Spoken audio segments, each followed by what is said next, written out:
మనం ఈరోజు అసెంబ్లీ సమావేశాల్లో అసలు ఏ టాపిక్స్ మీద మెయిన్గా మాట్లాడతారా అనే దాని గురించి ఆల్రెడీ ఒక వీడియోలో మాట్లాడేసాం కదా.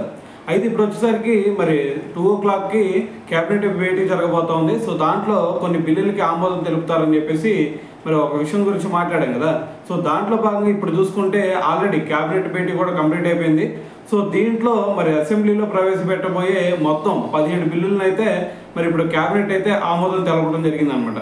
సో దీంట్లో భాగంగా మనం మెయిన్గా ఒక 3 కనుక చూస్తే వాహన మిత్ర కింద 15,000 రూపాయలు ఇస్తామని చెప్పేసి మనకు చెప్పారు కదా.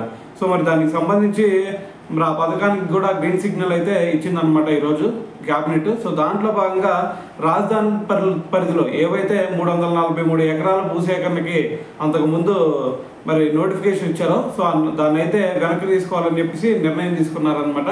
సో ఇక్కడ ఇంకో విషయం ఏంటంటే మరి నాలా ఫీజు రద్దు చట్టాన్ని సవరిస్తూ మరి కొత్త రూపొందించినటువంటి బిల్లును కూడా ఈరోజు ఆమోదించడం జరిగిందనమాట.